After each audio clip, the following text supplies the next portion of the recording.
ओम नमः शिवाय। ओम नमः शिवाय। ओम नमः शिवाय। ओम नमः शिवाय। नमः शिवाय। ओम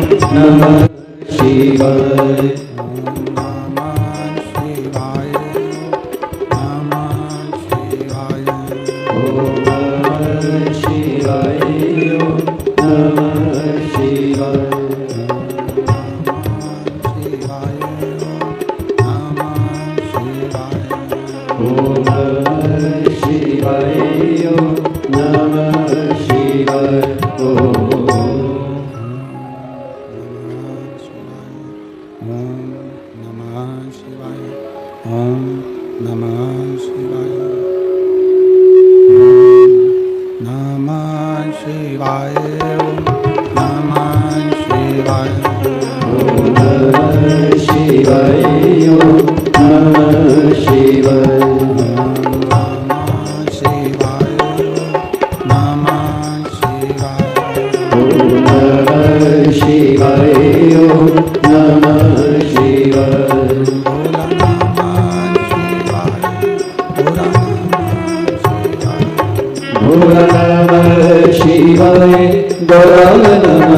शिवाय।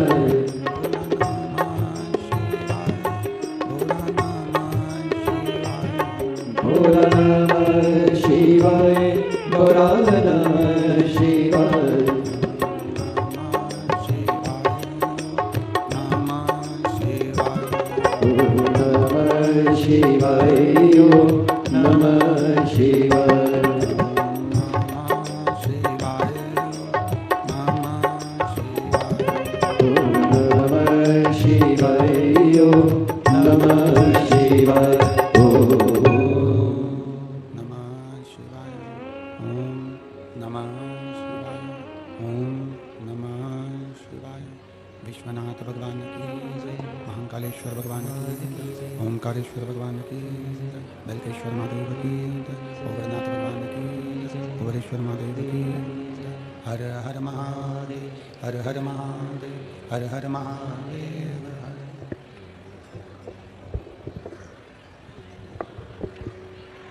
काशी विश्वनाथ गोवर्धनी प्रकादर्शी कैलाशी विनाशी भगवान शिव, जिनकी पुनित पावन शिव महापुराण की कथा संपूर्ण विश्व के कल्याण हेतु बाबा देवादिदेव महादेव की कृपा से, उनकी करुणा एवं उदारता से ये पवित्र पावन शिव महापुराण की कथा वीर सैनिकों की,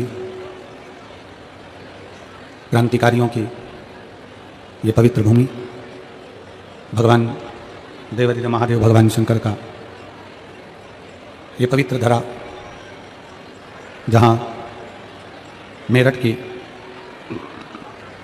इस पवित्र भूमि पर बैठकर आप और हम सभी शिव महापुराण की कथा का लाभ ले रहे हैं और अपने जीवन को सार्थक बना रहे हैं।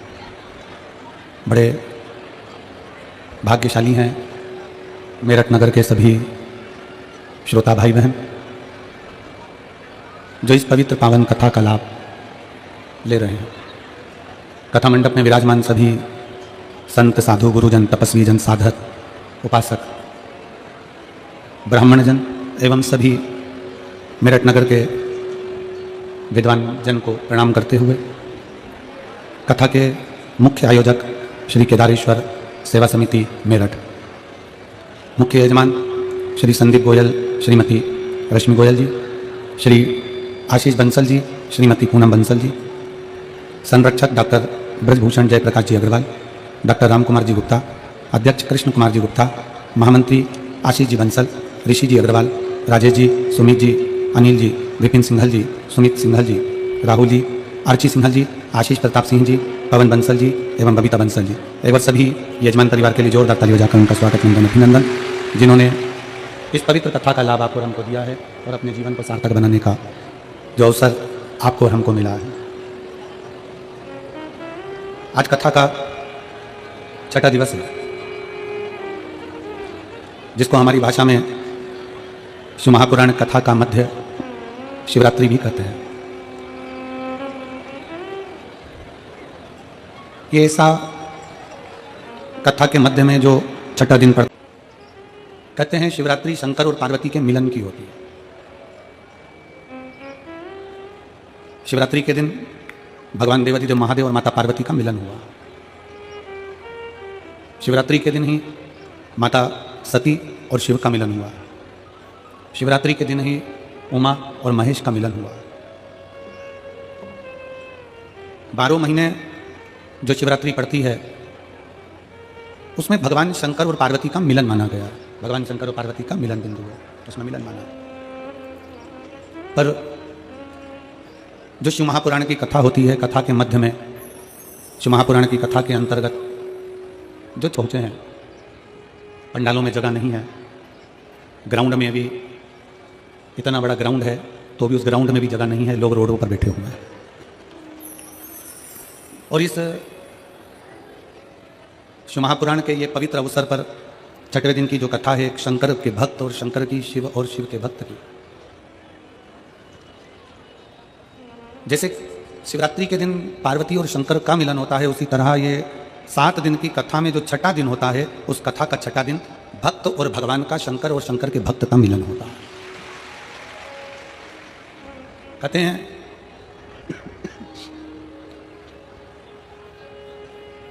इस शिवरात्रि के दिन ही पार्वती जी ने भगवान शंकर से कुछ पाया था। पार्वती जी भगवान शंकर की आराधना करती हैं, शिव की स्तुति करती हैं, शिव स्मरण करती हैं, शिव भक्ति करती हैं। और पार्वती जी ने शंकर भगवान से शिवरात्रि के दिन ही पाया था और शंकर को भी शिवरात्रि के दिन ही पाया था। शिव महापुराण में जो छठा दिन है शिवरात्रि का, आज जो शिव भक्त कथा को श्रवण कर रहे हैं, रात्रि को भगवान शंकर की अविरल भक्ति, कीर्तन, भजन सब करेंगे। सुबह 8 बजे से 11 बजे तक कथा को श्रवण करेंगे और अपने अपने गंतव्य को जाएंगे। ये भगवान शंकर की एक अविरल भक्ति है। आपको मौका मिला है भगवान शंकर से अपने दिल की बात कहने का। आपको मौका मिला है भगवान शंकर से अपनी बातों को कहने का।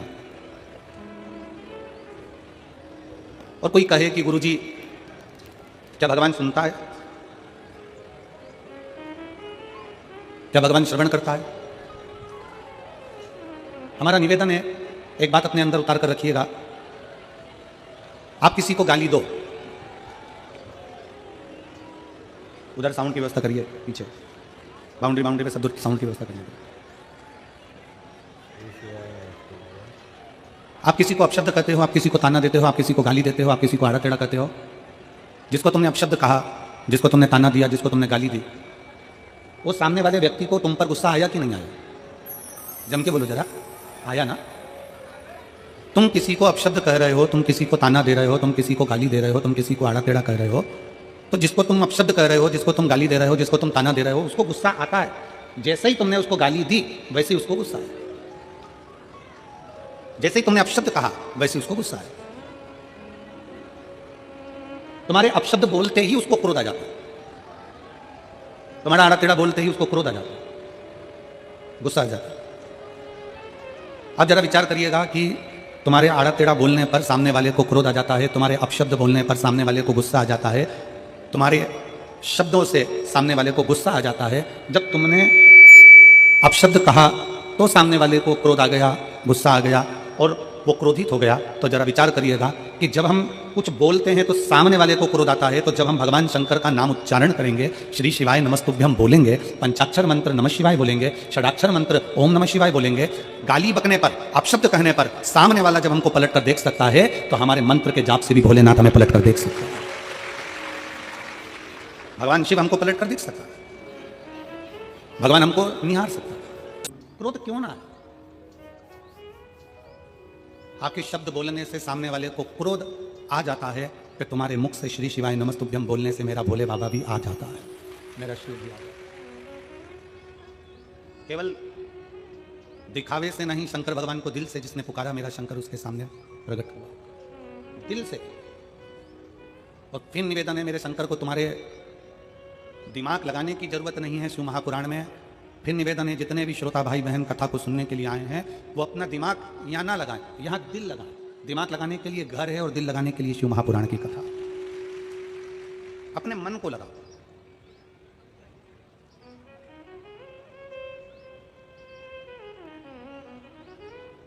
एक बार भृगु ऋषि के मन में एक भाव उत्पन्न हो गया कि तीनों देवताओं की परीक्षा ली जाए। भृगु ऋषि के मन में भाव जागृत हुआ कि तीनों देवताओं की परीक्षा करेंगे। और भृगु ऋषि सबसे पहले ब्रह्मा जी के पास में पहुंचे।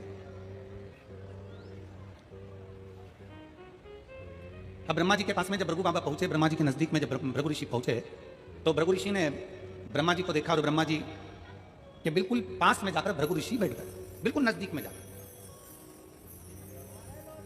शिव महापुराण की कथा कहती है कोई अतिथि बैठा हुआ है, कोई बड़ा बैठा हुआ है, कोई बुजुर्ग बैठा हुआ है, कोई घर का वृद्ध बैठा हुआ है, कोई वयो बैठा हुआ है, तो कोई भी आए घर में सबसे पहला ध्यान रखने वाला विषय है कोई बड़ा संत, कोई बड़ा सदगुरु, कोई घर का बुजुर्ग, कोई घर का वृद्ध सोफे पर बैठा है, कुर्सी पर बैठा है। सोफे पर अगर थोड़ी बहुत भी जगह है तो भी कोई अन्य व्यक्ति को संत के पास, उस गुरुजन के पास या घर के बुजुर्ग के पास एकदम बिना आज्ञा के नहीं बैठना चाहिए। आज्ञा दे दे, घर के दादाजी कहें अपने पोते से बेटा यहाँ बैठ जा, बेटे से कहे बेटा यहाँ बैठ जा, बहू से कहे बउरानी इधर बैठ जाओ, बहन से कहे बहन इधर बैठ जाओ, दामाद से कहे इधर बैठ जाओ, बेटी से कह यहाँ बैठ जाओ, तो भले बैठ। पर बुजुर्ग बैठा है सोफे के ऊपर, कोई बड़ा संत बैठा है, कोई साधु जन बैठा है, कोई तपस्वी जन बैठा है, कोई सन्यासी, कोई साधक, कोई उपासक अपने सिंहासन पर बैठा हुआ है, उसके पास तुम बिना पूछे गए और उसके सोफे पर उसके बाजू में बिल्कुल उसके नजदीक में जाकर बैठ गए, तो क्रोध आएगा कि नहीं आएगा? अब ब्रह्मा जी को थोड़ा सा क्रोध आ गया, ब्रह्मा जी को थोड़ा सा गुस्सा। हाँ, जमीन पर अगर कोई बैठा हुआ है, क्योंकि पृथ्वी निर्मलता का भाव देने वाली है, अगर उस पर कोई बैठा हुआ है उसके पास में आप जाकर बैठ रहे हो तो कोई दिक्कत नहीं। पर कोई उच्च स्थान पर बैठा हुआ है उसके साथ में तुम जाकर बैठ गए तो वो श्रेष्ठता नहीं। उसमें उसकी आज्ञा मांगो, ए भैया दादाजी आपका सोफा खाली है, मैं बैठ सकता हूँ? दादाजी आपकी कुर्सी खाली है, क्या मैं बैठ सकता हूँ? काका जी आपके सोफे पर बैठ सकता हूँ? मौसी जी मैं आपके सोफे पर बैठ सकता हूँ? मामा जी मैं आपके सोफे पर बैठ सकता हूँ? चाचा जी मैं आपके सोफे पर बैठ सकता हूँ? आज्ञा लीजिए बैठने। आशीष जी, जब ये बहुत दूर दूर से लोग शिव महापुराण की कथा जब 7 दिन की सुनने के लिए आते हैं तो यहाँ शंकर जी की कथा सुनने के लिए जब पंडाल में पहले दिन, एक दिन पहले जब भक्त पहुंचते हैं तो वहाँ दरी बिछाते हैं, अपनी चटाई बिछाते हैं। देखा तुम लोगों ने? दर्शन करें और नहीं करे हो, अगर मेरठ वालों ने अगर रात्रि के दर्शन नहीं करे तो जो भक्त आते हैं पहले दिन वो अपनी दरी बिछाते हैं और दरी बिछाने के पहले बाबा से आज्ञा लेते हैं, बाबा आपकी कृपा हो तो हम यहाँ शिव महापुराण की कथा सुनने के लिए बैठ रहे हैं। आप दया करोगे तो हम कथा सुनेंगे, आप करुणा करोगे तो हम कथा सुनेंगे, वरना हमारे बस की बात नहीं है कथा सुनने। किसकी सामर्थ्य का? जो शंकर की कथा में दिल लगा ले, शिव की कथा को सुन ले और शंकर की कथा को अपने भीतर उतार ले, सामर्थ्य था। सती मैया कथा सुनने गई, मन नहीं लग पाया। उमा कथा सुनने के लिए गई, मन नहीं लगा। कात्यायनी कथा सुनने के लिए गई, मन नहीं लगा। कुष्मांडा कथा सुनने के लिए गई, मन नहीं लगा। स्कंदा कथा सुनने के लिए गई, मन नहीं लगा। पार्वती मैया कथा सुनने के लिए गई तो भी उनके नेत्रों में नींद समा गई थी। शिव महापुराण की कथा सुनना सरल बात नहीं है, अगर दिल लग जाए तो समझ लेना कि शिव ने सुना दी। भगवान शंकर ने सुना दी तुमको, ये मानकर चलना। अगर मन लग जाए, फिर निवेदन है शिव महापुराण की कथा में जितनी देर बैठो, शंकर की कथा में जितनी देर बैठो, उतनी देर दिमाग मत लगाना कि मुझे ये करना है, मुझे वो करना है, मैं वहां बैठ जाता, मैं आगे बैठ जाता, मैं पीछे बैठ जाता, मुझे तो कुर्सी नहीं मिली, मुझे सोफा नहीं मिला, मैं कहाँ बैठा हूँ, मैं किस जगह पर बैठा हूँ। दिमाग बिल्कुल मत लगाओ। ये कथा को तुम जरा, मैं कहूँ आस्था चैनल वालों से जरा दिखाइएगा। लोगों को नीचे जगह नहीं मिल रही तो गाड़ियों की छतों पर कहाँ चढ़ के लोग बैठे हुए हैं, दीवालों के ऊपर ना जाने कहाँ जगह मिल गई उनको। ऑटो तक के ऊपर बैठे हुए हैं, कहीं गाड़ियों के ऊपर, कहीं पानी के टैंकरों के ऊपर, कहीं जगह होए तो बैठे व्यक्ति। कथा है, यहाँ दिमाग नहीं लगाना।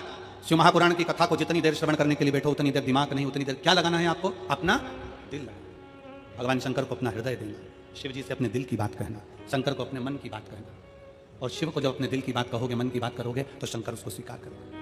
यहाँ जितने कथा को सुनने के लिए आते हैं पहले बाबा से कहते हैं, बाबा आप कथा कहेंगे हम सुनेंगे, आपकी आज्ञा होगी तो हम कथा सुन पाएंगे, आप आज्ञा करेंगे तो हम रह पाएंगे। वरना घर में ढेर काम आ जाते हैं, कोई ने फोन कर दिया, आना पड़ेगा, जाना पड़ेगा, लोग फोन कर देते हैं, घर पहुंचना पड़ेगा, जरूरी काम आ गया, ये काम आ गया, तो वहां जाना पड़ेगा। और तेरी कृपा बिना न हिले एक भी अणु, लेते हैं श्वास तेरी कृपा से तनो तनो। पार्वती जी भी मन लगाने के लिए बैठी थी कथा में, पर उनकी निंद्रा लग गई थी। सती माता मन लगाने के लिए बैठी थी कथा में, पर उनका ध्यान बढ़ गया था, भीतर अहंकार उत्पन्न हो गया।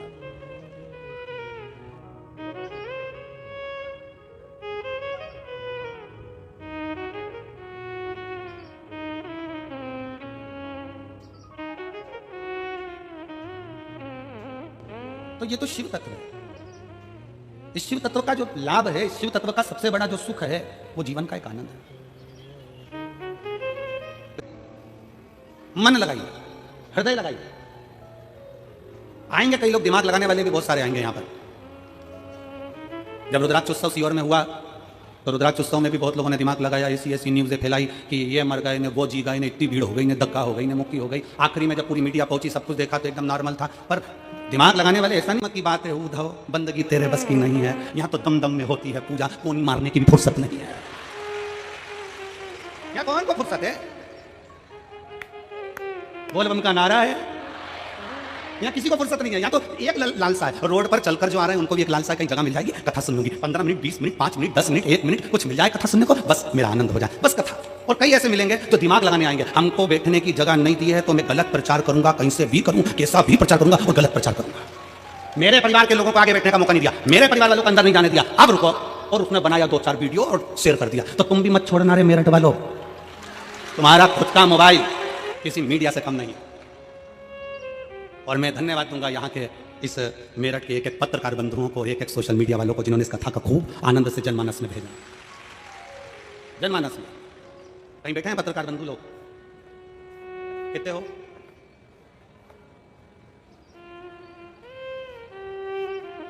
हाथ उठाओ जरा, कितने हैं? आ जाओ ऊपर, आ जाओ,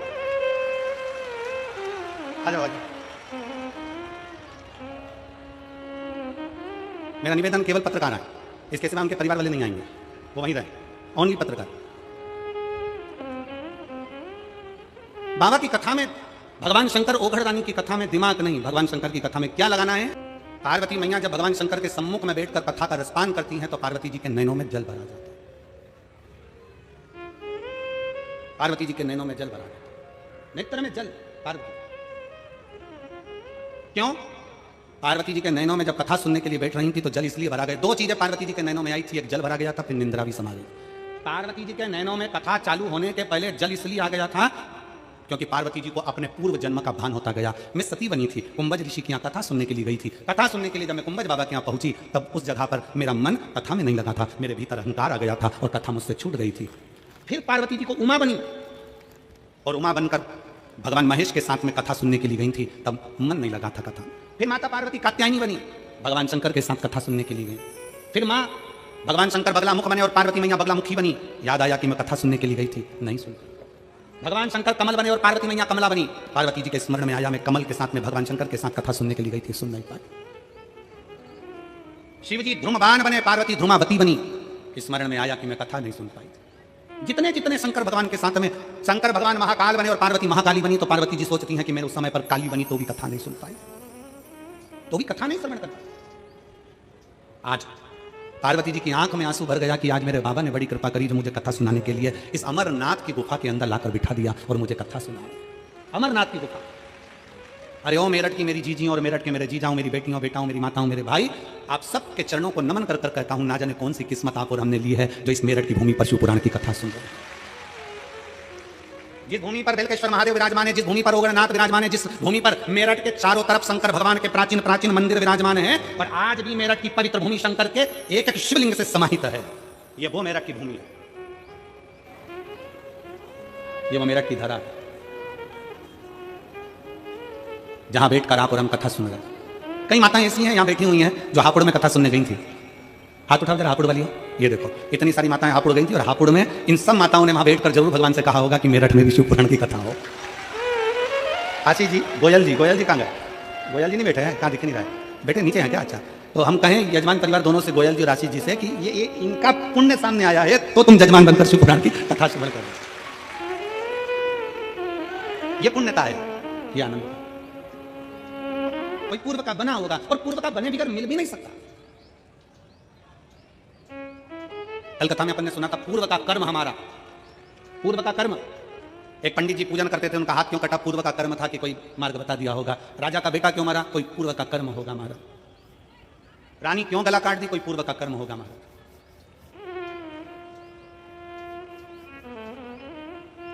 और केवल आप और हम नहीं, शिव महापुराण की कथा कहती है कि पूर्व के कर्म का भोग तो परमात्मा को भी भोगना पड़ता है, परमात्मा को भी भोगना पड़ता है। शंकर भगवान ने सूर्यदेव के पुत्र यमराज के प्राण हर लिए थे। यम के प्राण हर लिए थे और यम के प्राण जब हर लिए, यमराज के प्राण चले गए तो सूर्य नारायण भगवान रोते रोते आए और उन्होंने कहा मेरा बेटा यम चले गया। बोले बाबा हे शंकर जी, ओ गर्दानी शंभु, हे शिव, मेरा बेटा चले गया। जन्म मैंने निकाल दिए और हर जन्म में मैंने कथा सुनने का प्रयास किया पर कथा श्रवण नहीं कर पाया। कितने जन्म, एक जन्म की तो बात ही नहीं, कितने कितने जन्म निकाल दिए माने, कितने जन्म। एलईडियां चालू करिए, एलईडी नीचे। और कितने जन्म मैंने निकाल दिए और मुझे भगवान की कथा श्रवण करने का मौका नहीं मिला। पर आज माता पार्वती जी जब बैठी अमरनाथ की गुफा में, और अमरनाथ की गुफा में बैठकर माता पार्वती जी ने जैसे ही कथा को श्रवण करना प्रारंभ करा, मन लगा माता पार्वती जी का कथा में, चित्त लगा माता पार्वती जी का कथा में। पर कुछ देर बाद माता पार्वती के नैनों में निंद्रा समा गई। पार्वती जी के नैनों में निंद्रा समा गई और पार्वती जी के नैनों में जैसी निंद्रा समाई तो भगवान शंकर ने आखिरी में, भगवान शंकर ने दोनों हाथ उठाकर जैसे ही जय घोष करा, बोले शिव महापुराण की। जैसे ही जय घोष करा, जय घोष करते से ही पार्वती जी की नेत्र की निंद्रा खुल गई। फिर पार्वती जी को दुख हो गया, माता पार्वती जी की चित्तवृत्ति में फिर दुख हो गया कि मैं कथा के चलते चलते अपने नैनों को बंद कर कर मैंने विश्राम कर लिया, सोई। पर कौन समझाए, कौन समझाए कि मिलता है सच्चा सुख केवल भगवान तुम्हारे चरणों में। कौन समझाए कि दुनिया का सबसे बड़ा सुख, दुनिया का सबसे बड़ा आनंद, दुनिया का सबसे बड़ा रस तत्व भगवान भोलेनाथ जी के चरणारविंद में जिस दिन बैठते हैं उस दिन सुख का अनुभव होता है, उस दिन सुख का अनुभव। कौन समझाए? क्योंकि वो क्षमा करने वाला है, वो माफ करने वाला है, वो दुनिया पर कृपा करने वाला है। उसके आश्रित हो जाओ, उसके आश्रित। एक पत्र है,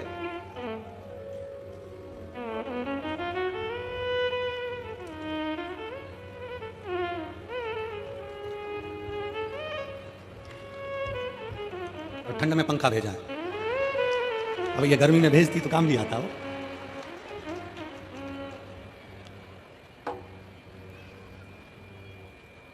अब पहले पत्र के ऊपर की लाइन पढ़ो, फिर मेरे को पढ़ के सुनाओ, फिर मैं तुमको पत्र पढ़ के सुनाऊं।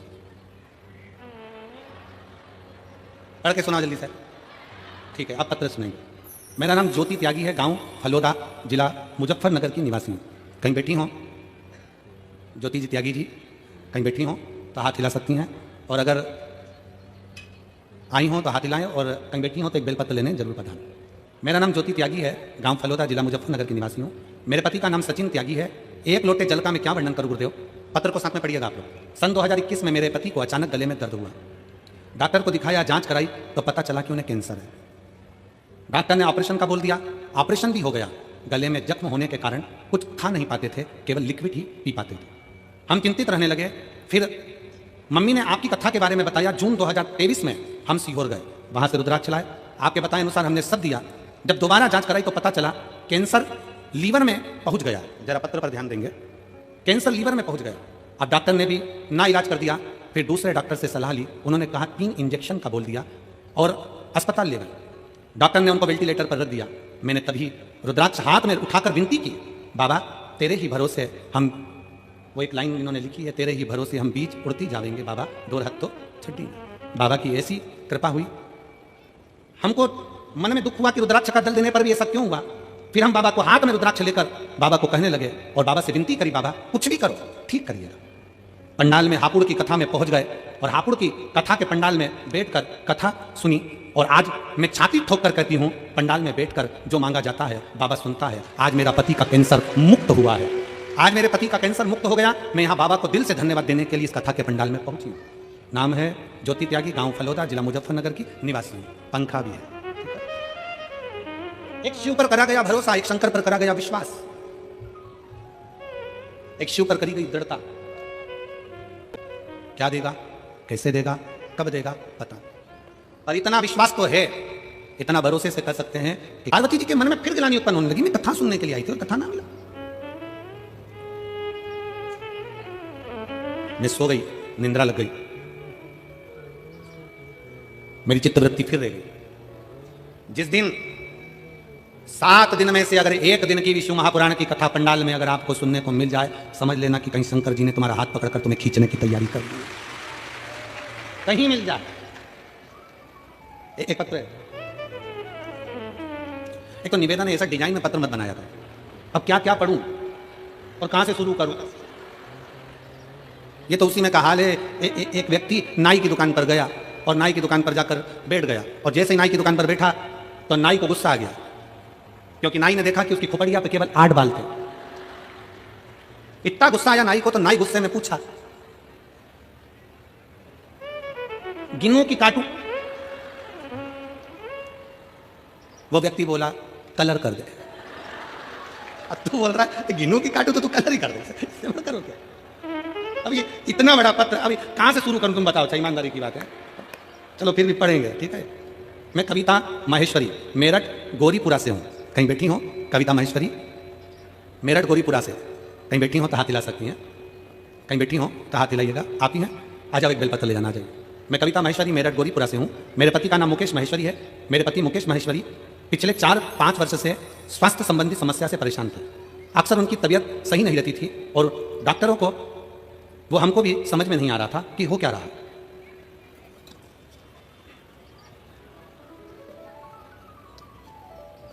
हमें समझ में नहीं आया कि हो क्या रहा है। उनकी तबीयत ज़्यादा खराब होने लगी, जिससे हमारी चिंता बढ़ गई। हमने उन्हें डॉक्टर को दिखाया, तब डॉक्टर ने बताया कि उनकी दोनों किडनी सही से काम नहीं कर रही और उन्हें क्रंदिक किडनी DGCKD है। डॉक्टर ने तुरंत किडनी ट्रांसप्लांट का बोल दिया। ट्रांसप्लांट का जैसे ही बोला, पर हमारा मन नहीं माना और हमको दिल्ली अपोलो अस्पताल में दिखाया। वहाँ भी सारी जांच के बाद डॉक्टर ने किडनी ट्रांसप्लांट का सलाह दी। हालांकि हमने किडनी ट्रांसप्लांट नहीं कराया, हमें हमारे भगवान भोलेनाथ पर भरोसा था और उन्हें डायलिसिस पर रखना पड़ना शुरू कर दिया। महीने में 8 डायलिसिस होते। फिर हमारे किसी मिलने वाले ने हमें बाबा की महिमा का वर्णन किया। गुरुजी के कहे शिव महापुराण की कथा सुनो और आंवले वाला उपाय हमने उसके पूछ कर करा और रुद्राक्ष का जल वाला उपाय करना प्रारंभ करा। बाबा निर्माल लाते, बेलपत्री लाकर भी देना चालू करी। मंदिर से बेलपत्र और बाबा का चढ़ाया हुआ जल लाई, उसे पति को पिलाना चालू करा, खिलाना चालू करा और बाबा की कृपा से हमें हर कठिनाई का समाधान मिला। हे भोलेनाथ की कृपा से हमने कठिनाइयों को पार कर लिया और आज बाबा की कृपा से वो ठीक हैं। ये मैं शिव को प्रार्थना करने के लिए आई हूं, धन्यवाद देने के लिए आई। जो डायलिसिस हफ्ते में 1 बार होता था, बाबा का रुद्राक्ष का जल पीने से वो डायलिसिस अब महीने में 1 हो गया। मैं बाबा को प्रणाम कर धन्यवाद देने आई हूं कि अब धीरे धीरे डॉक्टर बोल रहे हैं कि किडनी ने काम करना प्रारंभ कर दिया। मैं शिव को नमन करने के लिए, ये शिव तत्व है, ये ओघड़ी है शंभु, ये त्रिकालदर्शी कैलाशी अविनाशी है। एक विश्वास, एक आप बाबा देवादिदेव महादेव पर करेंगे, भगवान शंकर को 1 लोटा जल समर्पित कर भगवान शंकर से अपने मन की बात कहेंगे, मेरा ओघड़नाथ, मेरा शिव, मेरा त्रिकालदर्शी कैलाशी अविनाशी, उसको स्वीकार करें। मिल जाए कथा श्रवण करने को तो साधुता दीजिए। आदर करना ना भूलें। भृगु बाबा ब्रह्मा जी के पास में जाकर बैठ गए, एकदम नजदीक में जाकर भृगु ऋषि के, बिल्कुल भृगु ऋषि ब्रह्मा जी के बिल्कुल करीब में जाकर बैठे। और जब ब्रह्मा जी ने देखा तो ब्रह्मा जी को थोड़ा सा क्रोध आया कि मुझसे बिना पूछे, बिना आज्ञा के, बिना बोले आकर बैठ गए। कम से कम मुझे बोलना तो था, मुझसे पूछना तो था। चलिए,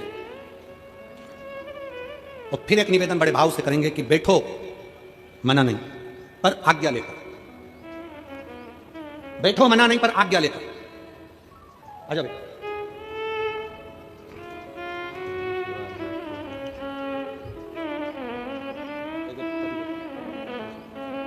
कविता जी महेश्वरी,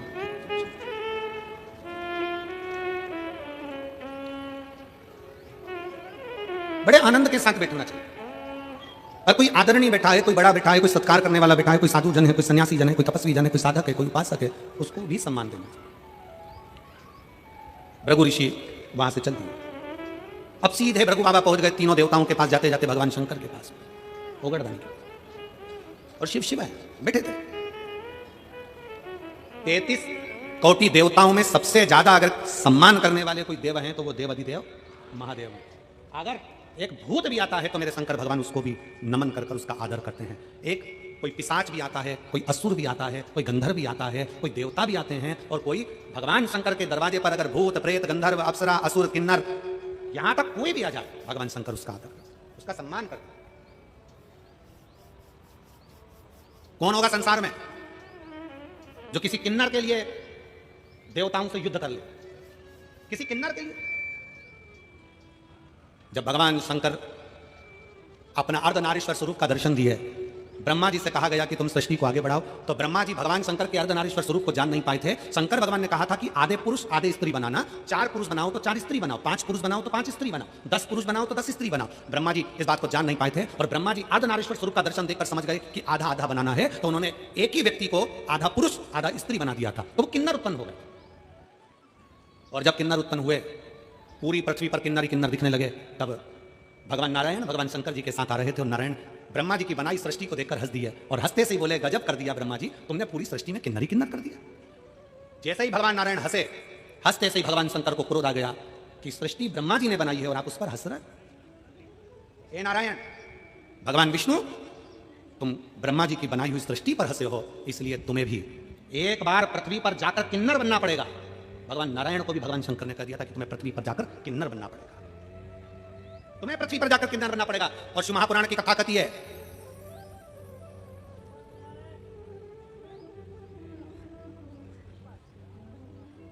शिव महापुराण का चरित्र कहता है, जिस समय पर पांडव और कौरवों का युद्ध हो रहा था, कौरव और पांडवों के युद्ध में ध्यान में आया, भगवान कृष्ण ने कहा कि अर्जुन, तुम्हारा एक पुत्र उलूपी का पुत्र आरावन वन में रहता है, उसको भी युद्ध के लिए लेकर आओ।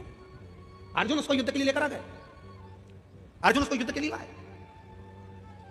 पर अर्जुन युद्ध के लिए लेकर आए और युद्ध के लेकर आने के लिए क्यों? क्योंकि कुरुक्षेत्र की भूमि चंडी की भूमि थी। इस कुरुक्षेत्र की भूमि पर सबसे पहले बलि चढ़ाना थी। और बलि किसकी चढ़ाना है? क्योंकि कुरुक्षेत्र की भूमि ने कह दिया था, चंडी ने कह दिया था, एक बलि कौरव की लूंगी, एक बलि पांडव की लूंगी। कौरवों में से तो 100 थे, उन्होंने कहा एक को देवी देंगे तो 99 बचेंगे, पर पांडव में तो 5 थे, अगर एक भी चले गया तो फिर 4 ही बचेंगे। भगवान कृष्ण ने कहा, अर्जुन तू तेरे बेटे को लेकर आ, आरावन को लेकर आए, उलूपी के पुत्र को लेकर आए। आरावन को लाकर खड़ा कर दिया। आरावन को मालूम पड़ा कि मेरी बलि चढ़ना है। भगवान कृष्ण के पास आरावन ने खबर कर दी कि द्वारकाधीश से कहना, द्वारकानाथ मैं अपनी बलि चढ़ाने को तैयार हूं, पर मैंने सुना है अगर कोई कुंवारी अवस्था में मर जाता है तो ना उसे नरक मिलता है ना उसको स्वर्ग मिलता है। अगर कोई कुंवारी अवस्था में मर गया, कोई कुंवारा मर गया, तो वो ना तो नरक जाता है ना स्वर्ग जाता है, वो आहूत माना जाता है। हमारे मारवाड़ियों में एक नाम चलता आहूत। आहूत मतलब वो कुंवारा चले गया, कुंवारी अवस्था में उसकी गति नहीं है, ना उसको पिंड मिल रहा है, ना उसको तर्पण मिल रहा है, ना उसको जल मिल रहा है, ना भोज मिल रहा है, वो तड़पता रहता है। उस आरावन ने कहा, अगर मैं कुंवारी अवस्था में मर गया तो मुझे गति नहीं होगी। मेरा एक निवेदन है, कल मेरी बलि चढ़ा देना, पर सबसे पहले मेरे ब्याह करा दो, शादी करा दो। अब युधिष्ठिर को लगा आज रात ही रात में कहां की लड़की मिलेगी जिससे शादी कराई जाए, लड़की कहां से ढूंढी जाए जिससे विवाह कराया जाए। ढूंढने में लग गए, हस्तिनापुर में कोई लड़की नहीं मिली, पास में कोई लड़की नहीं मिली। तब भगवान कृष्ण ने जान लिया, अगर ये इसका विवाह नहीं हुआ तो ये कल बलि में नहीं आएगा, और बलि में नहीं आया तो फिर युद्ध रह जाएगा। भगवान कृष्ण को याद आया कि शंकर जी ने श्राप दिया था कि नारायण तुम किन्नर पर हंसे हो, इसलिए तुमको भी किन्नर बनना पड़ेगा। आज भगवान कृष्ण किन्नर का रूप धारण कर लिए। भगवान कृष्ण ने किन्नर का रूप धारण करा, आरावण के साथ विवाह करा। विवाह करने के बाद भगवान जब आरावण के प्राण चले गए तो भगवान नेत्रों से नीर बहाते गए। आज भी किन्नर गले में मंगलसूत्र पहनते हैं, आज भी किन्नर पांव में बिछुड़ी पहनते हैं, आज भी किन्नर हाथ में चूड़ा पहनते हैं, मांग में सिंदूर भरते हैं। कौन है उनका पति? शिव महापुराण की कथा कहती है, आरावण के साथ प्रत्येक किन्नर का विवाह होता है। एक रात्रि का विवाह एक घड़े के साथ, आरावण के साथ किया जाता है, फिर उस घड़े को तोड़ दिया जाता है। किन्नर का सुहाग अखंड माना जाता है, किन्नर का सौभाग्य। इसलिए हमारे यहाँ मंगल शकुन में, शादी ब्याहों में, बच्चों के जन्मदिन पर किन्नर आते हैं, क्योंकि सृष्टि पूर्ण पहले किन्नर की थी। कौन है सृष्टि? कौन देव होगा? देवताओं में 33 कोटि देवी देवताओं में केवल एक देव है, देवाधिदेव महादेव, जो सबका सम्मान करना चाहते हैं। भूत भी आया तो उसका भी सम्मान है, प्रेत भी आया तो उसका सम्मान है, डाकनी पिशाचनी चुड़ैल भयंकर आए तो भी सम्मान है, गंधर्व आए तो सम्मान है, अप्सरा आए तो सम्मान है, किन्नर आए तो सम्मान है। तो SP, SSP, IG, commissioner, TI, SDM, DM, यहाँ के सारे पदाधिकारियों को, एक एक पुलिस कर्मचारियों को, यहाँ के मीडिया को, सबको साधुवाद देता हूं कि एक एक पुलिस वाले ने बिल्कुल समदृष्टि से यहाँ कार्य किया। उसके लिए साधु था, उसके लिए साधु था। गरीब भी आ रहा था तो भी उन्होंने गाड़ी वहां खड़ी करवाई, और अमीर भी। हमने इस बात के लिए वो शिवम बेटे को, जो शिवम गाड़ी लेकर आ रहे थे गोयल, हमने उसको कहा बेटा शिवम से, वो पीछे करण बेटा था, उनको भी कहा यहाँ समता का भाव ये देखने को मिला। इसलिए यहाँ की प्रशासन को, मैं मेरठ प्रशासन को बहुत बहुत साधुवाद देता हूँ। एक बार जोरदार ताली बजाकर उनको साधुवाद दीजिए, इसके लिए बहुत साधु। सब में समता का भाव। उन्होंने अगर ट्राली रोकी, ट्रैक्टर रोका, तो उन्होंने गाड़ी 4 व्हीलर वीआईपी गाड़ी रोकी। उन्होंने कहा नहीं साहब, अंदर नहीं जा सकती, भीड़ है, पब्लिक पैदल जा रही है, आप पैदल जाइए। लोग वहां से पैदल चल कर आए, पैदल चल। और खुशी हुई इस चीज के लिए कि आपने ये नहीं कि कोई धनपति है या करोड़पति है या वैभवपति है या सत्तापति है, और होना चाहिए। आप वैभवपति सत्तापति देखोगे वो भी तो किसी का पति है। तो उन्होंने समता का भाव रखा, इसके लिए मेरा साधुवाद है। सबसे बहुत बहुत साधुवाद है यहाँ के प्रशासन को, बहुत सुंदर तरीके से ये लाखों की भीड़ को, अपार जन समुदाय को यहाँ के प्रशासन ने जो संभाला है। एक बार जोरदार ताली बजाकर बहुत बहुत साधुवाद। बहुत एक शिव तत्व की लहर का, भगवान शंकर की भक्ति में समता का भाव होना चाहिए, क्योंकि मेरे शंकर शमशान में निवास करते हैं। मेरे शिव के पास में भेद नहीं है, अमीर भी जाएगा तो बांस पर, गरीब भी जाएगा तो बांस पर, अमीर भी जाएगा तो सफेद कपड़े में, गरीब भी जाएगा तो सफेद कपड़े में। जहां सबकी शान सम है उसी का नाम सम शान है। बराबर देखता हूं। उसमें भेद नहीं है। भृगु बाबा आए, शंकर भगवान के सामने भृगु ऋषि आ गए, और जैसे ही आए भगवान शंकर अपने सिंहासन छोड़ दिए, भगवान शंकर अपने स्थान से उठकर खड़े हो गए, और भगवान शंकर स्थान से खड़े होकर भृगु ऋषि के हाथ जोड़कर कहते, आओ भृगु बाबा आइए, आपका स्वागत है। और जैसे ही भृगु ऋषि पास में आने लगे, शंकर भगवान दोनों हाथ फैलाकर भृगु ऋषि को गले लगाने लगे, भृगु ऋषि को गले।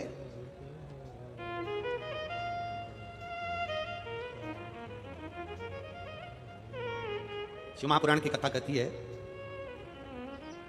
विद्वान से ज्यादा श्रेष्ठ होता है विद्यावान। कौन? जम के बोलो, विद्यावान। तुमने डिग्रियां ले ली, कुर्सी ले ली, पद ले लिया, खूब बड़े विद्वान बन गए, और तुम्हारे अंदर अगर नम्रता नहीं है तो तुम्हारी डिग्रियां वो शून्य के बराबर है, तुम्हारी डिग्रियां शून्य के बराबर है। विद्वान से बड़ा होता है विद्यावान। इसलिए हनुमान जी महाराज को कहा जाता विद्यावान, गुणी अति चातुर, राम काज करीबे को आतुर। हनुमान जी को विद्यावान कहा गया, विद्वान नहीं। हनुमान जी विद्वान नहीं कहे गए। और जिसमें कितने बड़े विद्वान थे, अष्ट सिद्धि नव निधि के दाता, असवर दीन राम रसायन तुम्हारे पास सदा रहो रघुपति।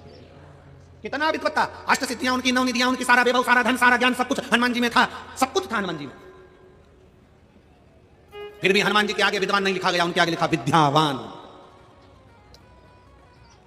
एलईडी वालों से निवेदन है, एलईडी का ध्यान दीजिए थोड़ा। मेरा माताओं से निवेदन है, अगर एलईडी नहीं चल रही है तो सावधानी से कथा सुनिए, हो सकता है भीड़ के कारण स्क्रीन वगैरह निकल जाती है, तो हो सकता है। विद्वान और विद्यावान दोनों में, दोनों में। शिव पुराण कर रही है, भगवान शंकर की कथा कर रही है, शंकर जी का पावन चरित्र कर रहा है, भगवान शिव का पवित्र चरित्र कर रहा है, शिव महापुराण की कथा कर रहा है।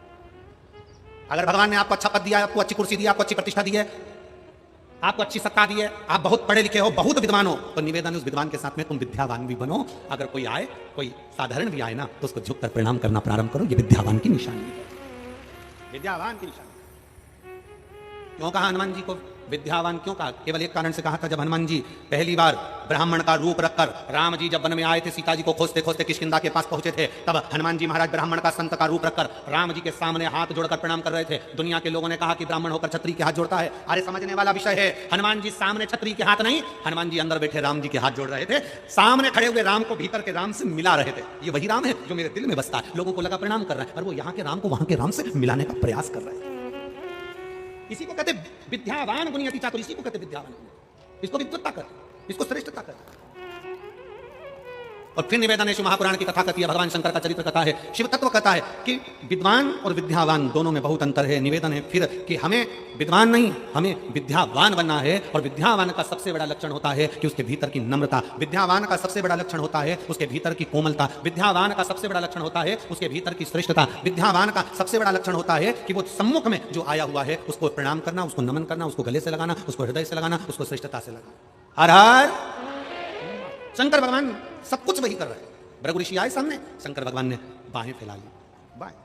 और देव शंकर को सबसे ज्यादा क्या दे, क्या शिव को श्रेष्ठ। अपने स्थान पर बैठकर मौका मिला है बाबा से अपने मन की बात कहने, दिल से हृदय से बाबा को अपने मन के भाव कहिएगा। जहां जगह मिले वहां बैठकर बोलिए। आज कथा का छठा दिवस है, कल कथा सुबह 8 बजे से 11 बजे तक हो जाएगी, और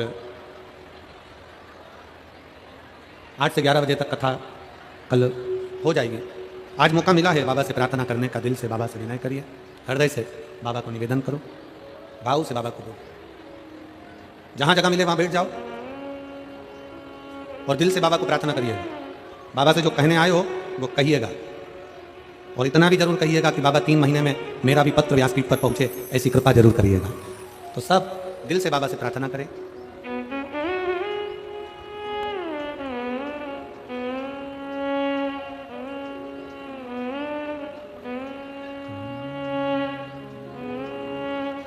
श्री शिवाय नमस्तुभ्यं, श्री शिवाय नमस्तुभ्यं, श्री शिवाय नमस्तुभ्यं, श्री शिवाय नमस्तुभ्यं, श्री शिवाय नमस्तुभ्यं।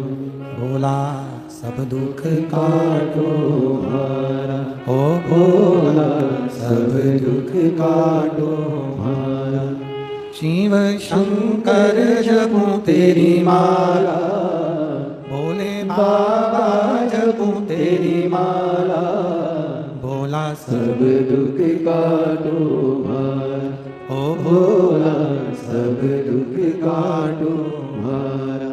वेश है मंगल मंगलकारी, वेश है मंगलकारी, शमशान वासी हमारा, शमशान वासी हमारा, ओ भोला सब दुख काटो मारा, ओ भोला सब दुख काटो मारा।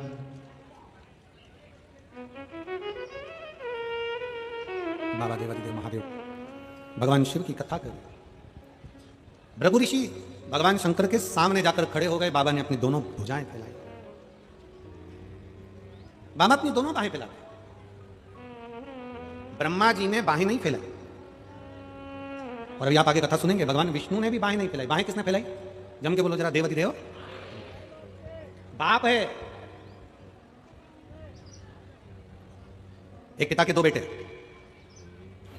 एक बेटा कहता पापा मुझे मेरी जायदाद का हिस्सा दो, मुझे तुम्हारे साथ नहीं रहना, तुम आज की सोच के हो, मैं तुम पुरानी सोच के हो, मैं आज का सोच कर, मैं आज के विचार का व्यक्ति हूं, मुझे तुम्हारे साथ नहीं रहना, मेरी जायदाद का हिस्सा दो। अब भी क्या भी दो।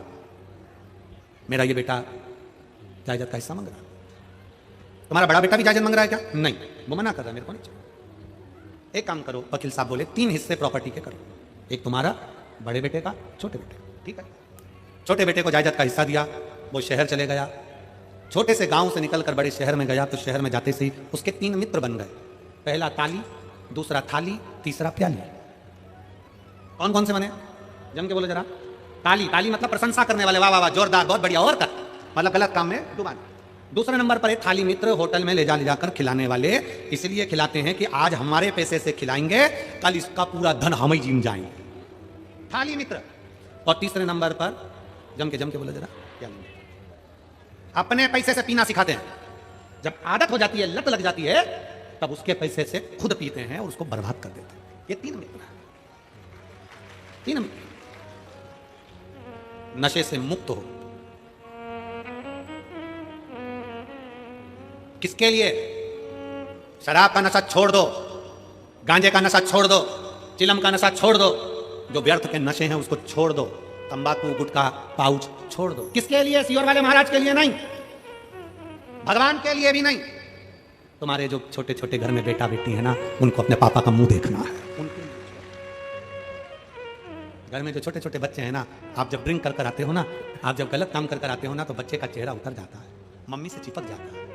पापा ऐसा क्यों कर रहे हैं? पापा ऐसा क्यों कर रहे हैं? बच्चा मम्मी से चिपकता है, दादा से, दादी से चिपकता है। पापा ऐसा क्यों कर रहे हैं? अपने बच्चों के लिए, जो तुम्हारे हैं, प्रिय हैं, उनके लिए। कथा के पंडाल में बैठकर अंदर से, हाँ, हम तुमसे संकल्प नहीं दिलाएंगे, हम फालतू का काम करते ही नहीं है, क्योंकि हम संकल्प दिलाएं और तुम छोड़ो नहीं तो हमारे ऊपर दोष आएगा, को माथा पच्ची करूं। हम संकल्प नहीं दिलाएंगे। आपको अगर अपने बच्चों को अपना मुख दिखाना है और बच्चों की जवानी और बच्चों का विवाह और बच्चों की जिंदगी अच्छी देखना है, तो आज कथा के पंडाल में भीतर एक विश्वास पैदा कर लो कि नशा नहीं करूंगा, शंकर का चढ़ा जल पीऊंगा। नशा नहीं करूंगा, शिव का चढ़ा जल पीऊंगा, उसका फल मिलेगा मुझे। क्यों नहीं मिलेगा? एक पत्र है, इस पत्र में इस बहन ने लिखा, तो ये बहुत बड़ी है, ठीक है, चाय पीने के लिए दे देंगे तुमको। मैं राजेश, मेरे पति का नाम रंजीत सिंह है, कहीं बैठे हो तो हाथ हिला सकते हैं। मैं हिंडोल, जिला चरखी, दादरी, हरियाणा की निवासी हूं। मेरा फोन नंबर ये है, पत्र को आप लोग एलईडी पर पढ़े, आस्था चैनल पर पढ़े। गुरुजी, मेरी शादी को 23 साल हो गए थे। कितने साल? 23। अब 23 वर्ष में उस बहन से समझना और उस भाई से समझना कि 23 साल में कितने डॉक्टरों के पास गई होगी और कितनों से इलाज करवाया होगा, कितनी बार टेस्ट बेबी करवाया होगा। 1 साल, 2 साल, 5 साल, 6 साल, 10 साल, 12, 15, 16, 17, 18, 19, 20, 21, 22, 23 साल जिसकी शादी के हो गए, 23 साल हो गए थे गुरुजी, किंतु मेरी कोई संतान नहीं थी।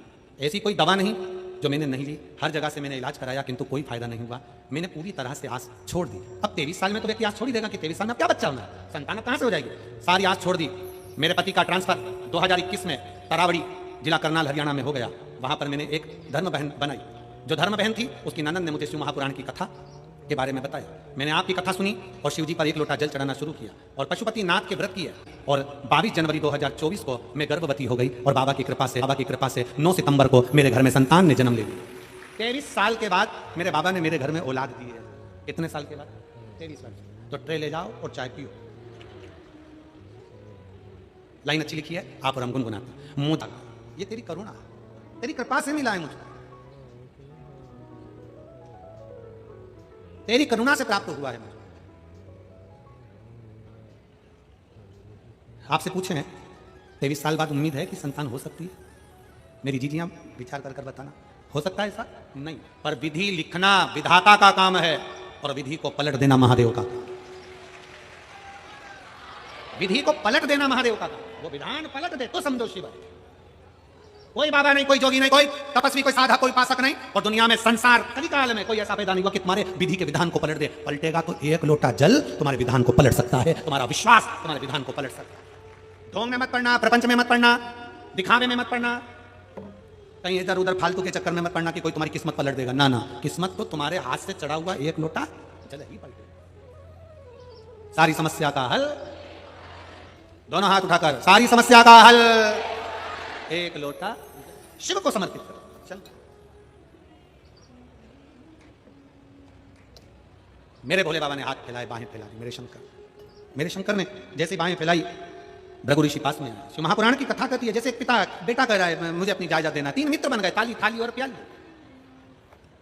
3 मित्र बन गए और पूरे पंडाल में बैठे हुए लाखों शिव भक्तों से निवेदन है, अपने भीतर शिव के चरणारविंद की प्रीति को बढ़ाओ, विश्वास बढ़ाओ।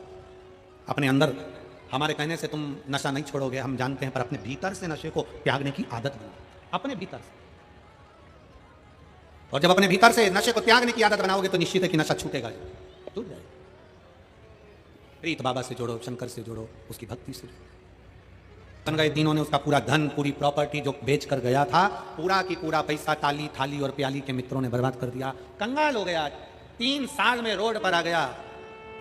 रोड पर कितना साल लगा? जम के बोलो जरा। 3 साल में रोड पर आ गया। और फिर निवेदन शिव महापुराण के माध्यम से, दुकान रोड पर है, अच्छी है, चलेगी। मकान रोड पर है, अच्छी है, चलेगी। दुकान रोड पर है, अच्छा है, मकान रोड पर है, चलेगा, पर इंसान रोड पर कभी नहीं चलेगा। मनुष्य रोड पर आकर खड़ा हो जाए, उसके पास ना घर है, ना दुकान है, ना जमीन है, ना जायदाद है, एकदम सब कुछ बर्बाद हो जाए, रोड पे आ जाए, किसको अच्छा लगे? किसकी श्रेष्ठता?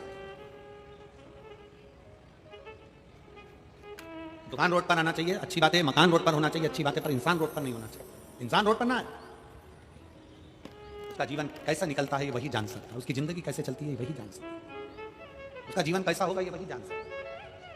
3 साल में रोड पर आ गया, सब बेच दिया, सब समाप्त हो गया। अपने मित्रों के पास गया, ताली मित्र के पास जाकर बोला भैया मुझे 500 रुपए दे दे, मुझे गांव तक जाना है। थाली मित्र के पास जाकर बोला मुझे 500 रुपए दे दे, मुझे गांव जाना है। प्याली मित्र के पास जाकर बोला मुझे पैसे दे दे 500 रुपए, मुझे मेरे गांव जाना है। अरे गांव जाकर क्या करेगा? अब तो पिताजी की पूरी जायदाद बेच खाया, अब गांव जाकर क्या करेगा? नहीं नहीं, मेरे पिताजी के पास मुझे जाना है, मुझे जाना है। बस ललक लग गई, किसी ने अठन्नी ना दी, 1 रुपया भी नहीं दिया, चवन्नी भी ना दी, और आखिरी में वो बेटा पैदल पैदल पैदल पैदल अपने गांव को चला गया। गांव पर गया तो पिताजी खेत पर काम कर रहे थे, और पिताजी खेत पर काम करते हुए पिताजी ने जो देखा कि मेरा बेटा आया है, पिताजी खड़े होकर बाहें फैला लिए। बड़े बेटे ने कहा पापा ये सब कुछ बर्बाद कर कर आया है। पिताजी ने कहा भले बर्बाद कर आया, पर आ तो मेरे पास गया है, मैं वापिस आबाद कर दूंगा इसको। वापिस आबाद, इसको बाप कहते हैं, पिता कहते हैं। आप दुनिया में कहीं पर भी ठोकर खाया, कितनी भी लोग ठोकर तुमको लगा दे, कितना भी दुख दे दें, दुनिया के लोग कितना भी कष्ट दे दें, आखिरी में अगर आप सारी दुनिया की ठोकर खाकर मेरे महादेव को 1 लोटा जल चढ़ाओगे ना, तो वो महादेव भी तुम्हें पांवों से लगा लेकर तुम्हारा कल्याण कर देगा। बाप है वो, पिता है वो, हृदय से लगा देगा। तो पिता अपने हृदय से लगा देगा, क्यों ना लगाए? महाराज हम उसके पुत्र हैं, हम उसकी संतान हैं, हम उसकी बेटियां हैं। फिर निवेदन करूंगा मैं यहां पर बैठी हुई मेरी जीजियों से, मेरे जीजाओं से, बेटाओं से, बेटियों से, माताओं से, भाइयों से, कि प्रयास करना, शंकर जी के मंदिर में जब 1 लोटा जल चढ़ाने के लिए जाओ तो ये विश्वास लेकर जाना कि हम अपना मन की बात, हम अपने हृदय की बात अपने महादेव को अपने दिल से कहने के लिए जाना है, जैसे एक मायके में अपनी बेटी अपने बाप से कहने के लिए जाती है, शिव से कहने के लिए। कहा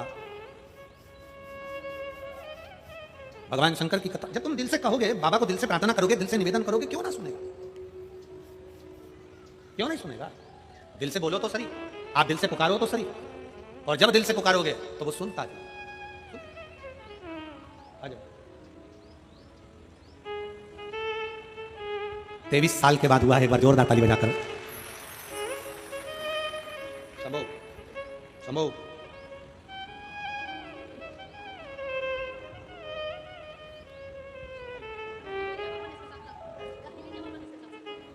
दीदी बोल रही हैं किराए के मकान रहते थे, ये तो आया ही आया, भोले बाबा ने गिफ्ट में एक मकान भी दिलवा दिया।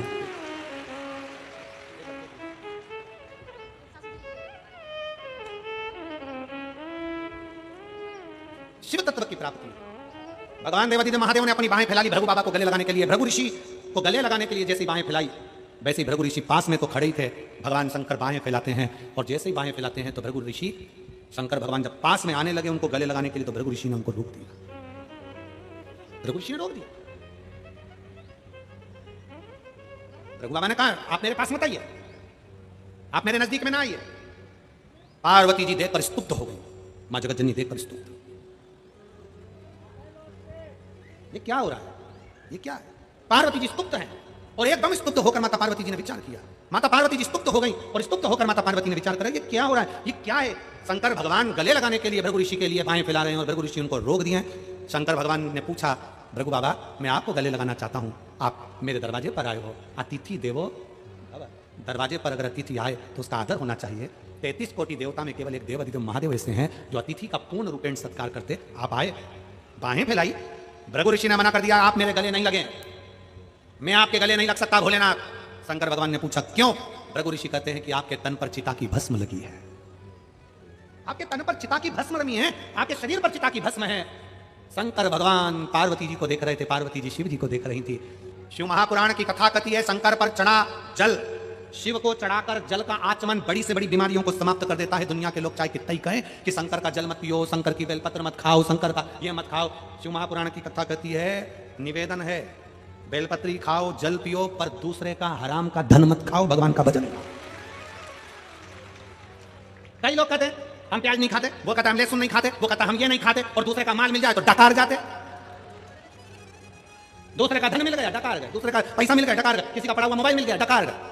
शिव महापुराण की कथा कहती है ऐसा ढोंग का जिंदगी मत जियो, ढोंग की जिंदगी से अच्छा है ढंग की जिंदगी जियो तो शिव मिल जाएगा। ढोंग की जिंदगी शंकर को प्रियता नहीं है, शंकर की प्रियता ढंग की जिंदगी है, अच्छी जीवन को जीने का प्रयास, अच्छे जीवन को जीने का प्रयास। कितने कितने रुपए लगाकर आप लोग यहाँ पहुंचे हो? जम के बोलो जरा, कोई 50, कोई 100, कोई 200, कोई 150 रुपए लगा के तो यहाँ पहुंचे होगे ना? जम के तो बोलो जरा, पहुंचे हो यहाँ? अब तुम 150-200 रुपए लगाकर यहाँ पहुंचे हो तो क्या करने के लिए पहुंचे हो?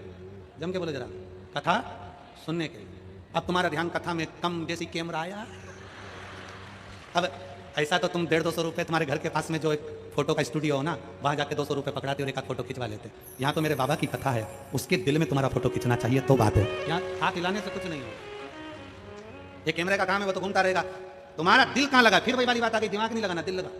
परंतु हम तुरंत जैसे कैमरा आया हाथ हिला दिया, अरे भाई वो एक गाना था, तेरा फोटो दिले से चिपका के रखूंगी, कौन सा है भगवान जाने, तो मैं देख दिया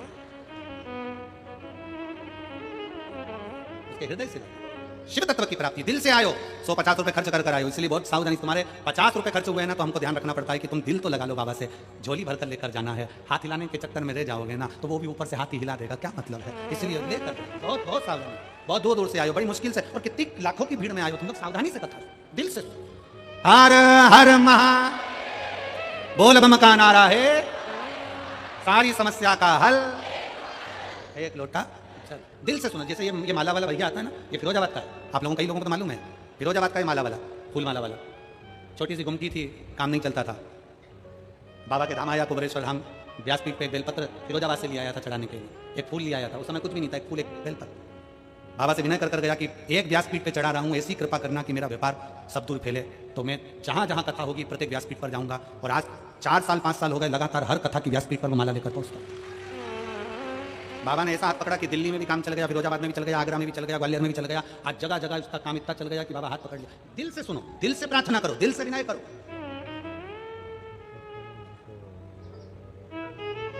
भगवान शिव को तुम्हारा हृदय बड़ी प्रिय है, वो दीजिए। भृगु ऋषि के लिए भगवान ने हाथ फैलाया, भृगु बाबा रोक दिए, तुम चिता की भस्म लगाए हो, चिता की भस्म लगाए हो तो मेरे करीब में मत आना। शंकर भगवान पार्वती को देखते रह गए, पार्वती जी शिव को देखती रह गई। मेरे करीब में मत आना, तुमने चिता की भस्म लगाई, तुम चिता की भस्म लगाए हो, मेरे पास में ना आए। शिव जी को थोड़ा सा क्रोध तो आया, क्रोध आया। मैं क्या पहना हूं, मैंने कैसे कपड़े पहने, ये मेरे ऊपर निर्भर है। आप किसी के वस्त्र को देखकर ताना नहीं दे सकते, आप किसी के आभूषण को देखकर अपशब्द नहीं कर सकते, आप किसी के आभूषण और वस्त्रों को देखकर कुछ बोल नहीं सकते। हाँ, पति पत्नी आपस में बैठे हैं और पति पत्नी आपस में बात कर रहे हैं, एक दूसरे के वस्त्र आभूषण की तो बात दूसरी होता है। एक पत्नी ने नई नई साड़ी पहनी, बड़ी सुंदर साड़ी पहनी, और पति के पास आकर खड़ी हो गई, सुंदर सी साड़ी पहनकर पति से पूछा मैं कैसी लग रही हूं। पति अपने ऑफिस जा रहा था, कुछ बोला नहीं।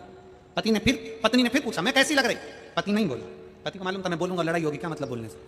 पत्नी ने फिर पूछा मैं कैसी लग रही, पति ने कहा तू ऐसी लग रही जैसे हरी घास में भैंस चल रही। अब तुझे पूछने की जरूरत क्या थी उससे, क्यों पूछा। शिव महापुराण की कथा कर रही है, पति पत्नी आपस में हास्य व्यंग करें मना नहीं, पति पत्नी आपस में हंसमुख रहें मना नहीं। और शिव महापुराण की कथा कहती है कि कोई पर को, कोई किसी दूसरे को, साधु हो, सन्यासी हो, व्यक्ति हो, गृहस्थी हो, कोई साधारण सा कोई बेटी हो, कोई बेटा हो, कोई अन्य व्यक्ति हो, किसी पर आप कमेंट्स नहीं कर सकते, आप किसी को अपशब्द नहीं कह सकते, आप किसी को ताना नहीं दे सकते, किसी के परिधान पर, किसी के वस्त्र पर, किसी के आभूषण पर।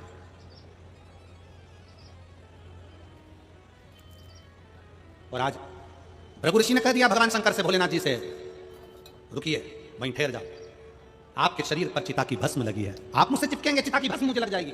शंकर भगवान को क्रोध तो आया, शिव ने क्रोध को संयम करा और शंकर भगवान ने उसी समय पर गंगा के जल का स्पर्श कर कर कहा, सुनो भृगु ऋषि, मेरे तन पर चढ़ी हुई भस्म, मेरे तन से लगा हुआ एक एक रुद्राक्ष, मेरे तन से लगी गंगा, मेरे तन से लगी भस्म, सुनो भृगु ऋषि, ये वो भस्म चिता की तुम कह रहे हो चिता की भस्म है, ये चिता की भस्म अगर मेरे शरीर से लग कर जाएगी तो करोड़ों का खजाना बनकर जाएगी।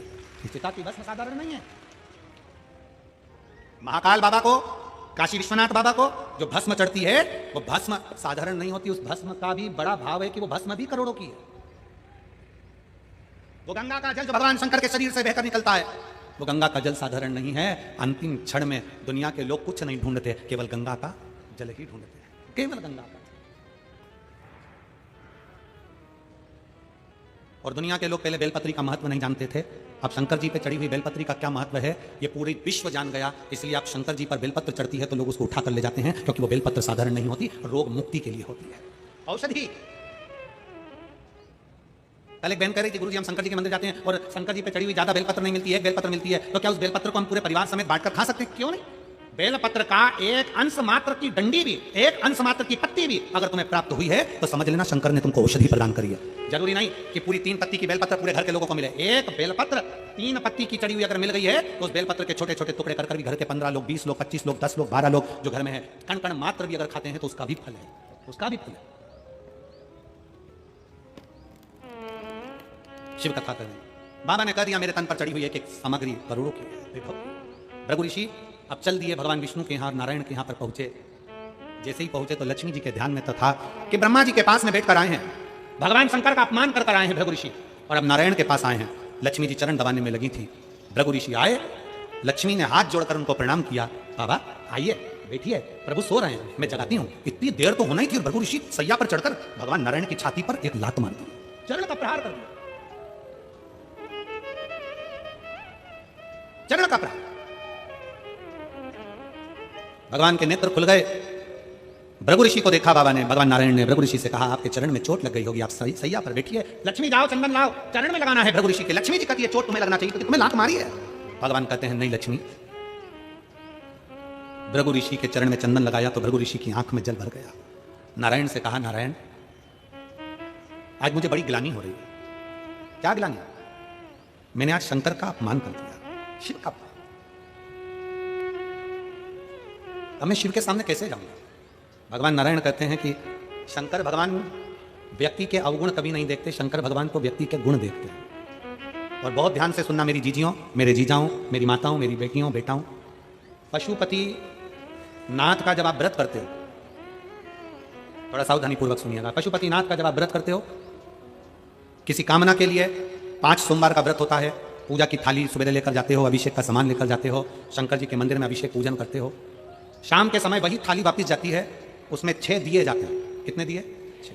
प्रसाद जाता है, हिस्से होकर नहीं, एक साथ जाता है। 6 दिए भगवान शंकर के सामने जमीन पर रखे जाते हैं, 5 दिए प्रज्वलित करे जाते हैं, प्रसाद के 3 हिस्से करे जाते हैं, तीनों हिस्से सामने रख दिए जाते हैं। बाबा की पूजन अर्चना होती है, उसमें से जो बिना जला हुआ दिया है वो दिया वापस थाली में रखा जाता है, प्रसाद का एक हिस्सा थाली में रखा जाता है, बाकी का बाबा से प्रार्थना कर वहीं छोड़ा जाता है। बाबा आज मेरा पहला पशुपति व्रत है, इसको स्वीकार करना। घर आते हैं, घर के अंदर प्रवेश करते समय अपना सीधा हाथ राइट हैंड की ओर बैठ जाएं, घर की ओर मुख कर जो दिया लेकर आए हो बिना जला वो यहाँ पर रखकर जला दीजिए। बाबा को प्रार्थना करो, बाबा आज मैंने ये व्रत किया है और इस कामना से किया है। घर में जाओ, जब भोजन करने बैठो तो प्रसाद का जो एक हिस्सा लेकर आए हो वो प्रसाद का हिस्सा खुद को खाना है, उसमें से किसी को देना नहीं। शंकर जी का पशुपति व्रत का नियम है कि कड़ैया में भगोनी में तुमने जो प्रसाद बनाया है, जितना प्रसाद बनाया वो पूरा की पूरा मंदिर में जाना चाहिए। ऐसा नहीं कि उसमें से आधा घर पे छोड़ दिया, बच्चों के काम आ जाएगा, आधे में से आप लेकर जा रहे हो। अगर आधा छोड़ देते हो तो प्रसाद का तो 2 हिस्सा तो वही हो गया, तो वो स्वीकार नहीं होगा। जितना, इसलिए उतना ही बनाओ जितना मंदिर में लेकर जाना है। कटोरी 2 कटोरी जितना आपको ले जाना उतना बनाओ, ज्यादा बन भी गया है तो पूरा लेकर जाओ, घर छोड़ना नहीं प्रसाद को। एक ही मंदिर में 5 व्रत करिए, प्रत्येक व्रत में यही नियम चालू करो।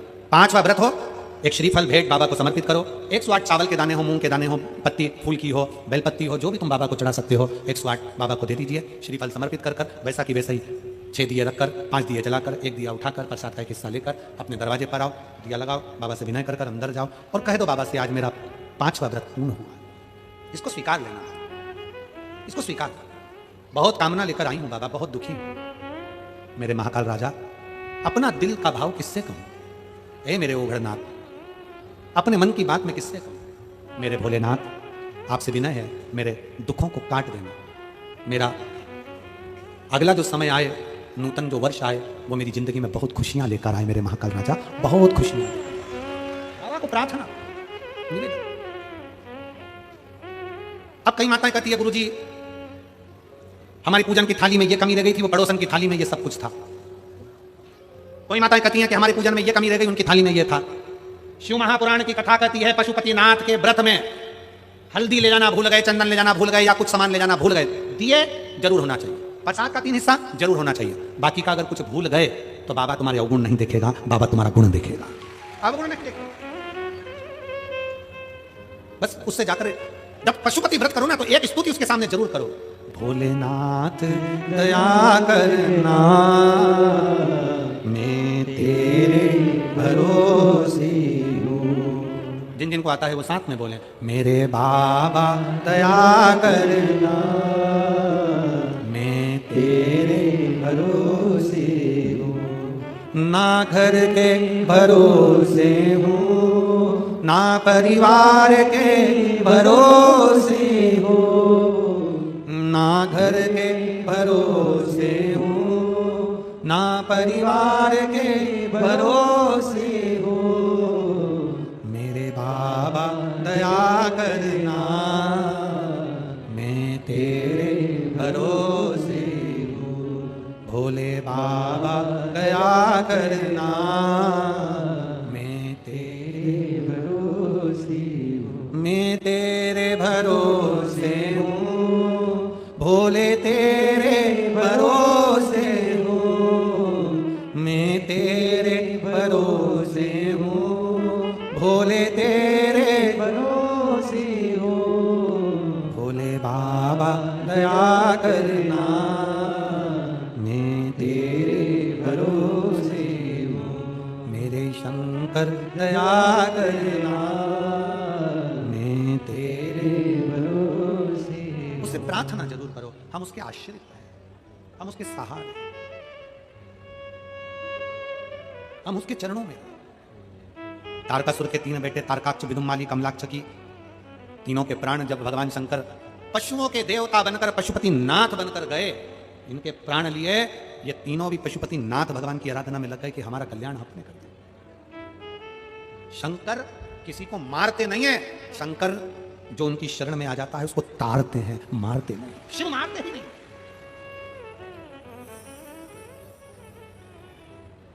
शिव मारता नहीं है, शिव ताड़ता है, शंकर ताड़ते। आप अगर शंकर भगवान के मंदिर में जा रहे हो एक लोटा जल चढ़ाने के लिए, आपका दुख है, आपके जीवन में तकलीफ है, आपके जीवन में कष्ट है, आपके जीवन में बीमारियां हैं, ये इतने इतने पत्रों में एक लीवर का, कोई कैंसर का, कोई पत्र, ये सारे लगा कर रखे हैं लोगों ने। इतने इतने पत्र आप लोग भेजे हुए हो, हम सारे पत्र पढ़े तो बात, कोई नौकरी लग गई किसी की, किसी का कुछ हो गया, किसी का, तो ये सब कुछ जो आपने भेजा है, ये आपका विश्वास भेजा है। कथा में क्यों आए हो, किस लिए आए हो, कथा में क्यों पहुंचे? मैं मेरे बाबा से अपने मन की बात कहूंगी, दिल से प्रार्थना करूं, दिल से। श्री शिवाय नमस्तु, श्री शिवाय नमस्तु, श्री शिवाय नमस्तु, श्री शिवाय नमस्तु, श्री शिवाय नमस्तु। भोला सब दुख काटो मारा, ओ भोला सब दुख काटो मारा। शिव शंकर जपू तेरी माला, भोले बाबा जपू तेरी माला, भोला सब दुख काटो मारा, ओ भोला सब दुख काटो मारा। वेश है मंगल मंगलकारी, वेश है मंगल मंगलकारी। शमशान वासी हमारा, शमशान वासी हमारा, ओ भोला सब दुख काटो मारा, ओ भोला सब दुख काटो मारा। भगवान देवती के महादेव से कही, रघु बाबा चले गए पर लक्ष्मी जी को क्रोध आ गया कि शिव का अपमान कर कर आए हो। भृगु ऋषि, मैं श्राप देती हूं, ब्राह्मण शंकर का अपमान करे हो, नारायण की छाती पर लात मारे हो, तुम्हारे घर में लक्ष्मी टिकेगी नहीं, स्थिर नहीं होगी। भृगु ऋषि ने विचार करा, करूं तो करूं क्या? लक्ष्मी जी ने श्राप दिया है, लक्ष्मी टिकेगी नहीं। नारायण से कहा, मुझे एक वर चाहिए। क्या? लक्ष्मी मेरी बेटी बनकर जन्म ले, लक्ष्मी मेरी बेटी बनकर जन्म ले, मुझे यह वर चाहिए। नारायण कहते हैं, लक्ष्मी ही आज्ञा देगी तो हो सकता है। तब लक्ष्मी जी ने कहा, ठीक है। भृगु ऋषि जी की धर्म पत्नी माता ख्याति के गर्भ से लक्ष्मी का प्रागट्य हुआ, लक्ष्मी का प्रागट्य हुआ ख्याति के गर्भ से। तो भी लक्ष्मी जी ने एक ही बात कही, भृगु बाबा जिस दिन तुम शंकर की आराधना में लगोगे, ये लक्ष्मी तुम्हारी बेटी बनकर प्रगटेगी। जितने शिव भक्त यहाँ कथा को श्रवण कर रहे हैं, आस्था चैनल फेसबुक पर सुन रहे हैं, उनसे निवेदन है, एक लोटा जल चढ़ाना चालू करो, शंकर के मंदिर में जाना चालू करो, लक्ष्मी तुम्हारी बेटी के रूप में तुम्हारे घर में प्रवेश कर जाए। शिव को जल चढ़ाइए, सारी समस्या का हल। शंकर लक्ष्मी को आपके घर में बेटी के रूप में भेजे। आगे वर्णन आता है, गणेश जी महाराज का मंगल विवाह प्रसंग, विष्णु जी की कन्या रिद्धि सिद्धि के साथ भगवान गणेश का मंगल विवाह होने जा रहा है। एक बार जोरदार ताली बजाकर भगवान श्री गणेश जी महाराज का साधुवाद करेंगे। रिद्धि सिद्धि भगवान श्री गणेश जी महाराज के गले में जयमाला पहना रही हैं, जोरदार ताली बजाकर स्वागत करें।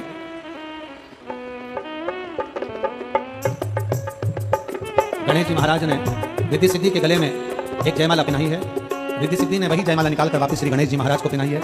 गणेश जी महाराज ने अपना हस्त कमल रिद्धि सिद्धि के कंधे पर रखा है। बोल गणेश जी महाराज की हार हार महा। एक निवेदन आप सबसे, भीड़ बहुत ज्यादा संख्या में है, इसलिए बाहर जाने वाले पहले जब ग्राउंड खाली करेंगे तब पास के पंडाल वाले बाहर निकलेंगे, पीछे वाले पीछे से। धीरे धीरे बुजुर्गों को साथ देते हुए, बच्चों का हाथ पकड़ते हुए आराम से अपने गंतव्य की ओर जाएंगे। अभी आरती होगी, आरती में सभी लोग अपने स्थान पर खड़े रहेंगे। 24 दिसंबर से 30 दिसंबर तक शिव महापुराण की कथा, पुराना धमतरी रोड, सेंज बाहर, रायपुर। आयोजक कमल देवांगन जी। दोपहर में 2 बजे से 5 बजे तक शिव पुराण की कथा रहेगी। आप सब कथा का लाभ ले सकेंगे। सबको साधुवाद। हर हर महादेव, हर हर। आरती के यजमानों के नाम आशीष जी ले रहे हैं, और जिनके नाम लिए जाएं वही ऊपर आएं और आरती कर फिर अपने अपने गंतव्य की ओर जाएं। हर हर। प्रशासन जैसा जैसा मार्ग बताए, पुलिस प्रशासन को सहयोग आपको देना है और पुलिस प्रशासन आपको सहयोग देगी। सावधानी पूर्वक आराम से धीरे धीरे अपने अपने गंतव्य की ओर जाएंगे आरती के बाद। जय श्री राधे। सभी भक्तों को हर हर महादेव सदा जैसे गीता श्री शिवाय नमस्तोभ्यम। व्यासपीठ को नमन करते हुए हम सबके प्रिय, हम सबके लाडले ठाकुर कल्लू जी महाराज के चरणों में नमन करते हुए, परम सदैव परमादरणीय विश्वविख्यात पूज्य गुरुदेव के पावन चरणों को नमन करते हुए और आप सभी से भक्तों के चरणों में नमन करते हुए सुंदर आज 6वें दिवस की कथा हम सभी ने श्रवण करी। आरती में जिन भक्तों के नाम मंच से लिए जाएंगे वे अति शीघ्र मंच पर पधारें। कथा समिति के सभी सदस्यगण, संरक्षक के रूप में डॉक्टर ब्रजभूषण जी, डॉक्टर रामकुमार जी गुप्ता, श्री जेपी जी अग्रवाल, श्री अरुण जी अग्रवाल, सुनीता जी अग्रवाल, मिथिलेश जी अग्रवाल, शशि जी गुप्ता, विपुल मांगलिक, दीपिका, अक्षय, कविश, संजीव जी गुप्ता, अंजू जी गुप्ता, पवन जी बंसल, बबीता जी बंसल, भव्य भव्य राघव जी, अपार मोहिनी जी और मेरठ के मेयर श्री हरिकांत जी अलूवालिया और उत्तर प्रदेश शासन के राज्य मंत्री डॉक्टर सोमेंद्र जी तोमर, माननीय कपिल देव जी अग्रवाल राज्य मंत्री उत्तर प्रदेश शासन के, माननीय दिनेश जी खटीक राज्य मंत्री उत्तर प्रदेश शासन के, आप भी बड़े ही आदर और सम्मान से मंच पर पधारें। सो वरुण जी अग्रवाल एडवोकेट, मुकेश जी सिंगल, सीमा जी सिंगल, अतुल जी गुप्ता, पायल जी गुप्ता, अमित जी अग्रवाल, अनुपम जी अग्रवाल, ऋतु जी गर्ग, कृष्णा जी, वीर प्रताप सिवानी जी, नवीन जी गुप्ता, पूरा महादेव के जो महंत हमारे बीच में पधारे, आप भी बड़े ही आदर और सम्मान से मंच पर पधारें।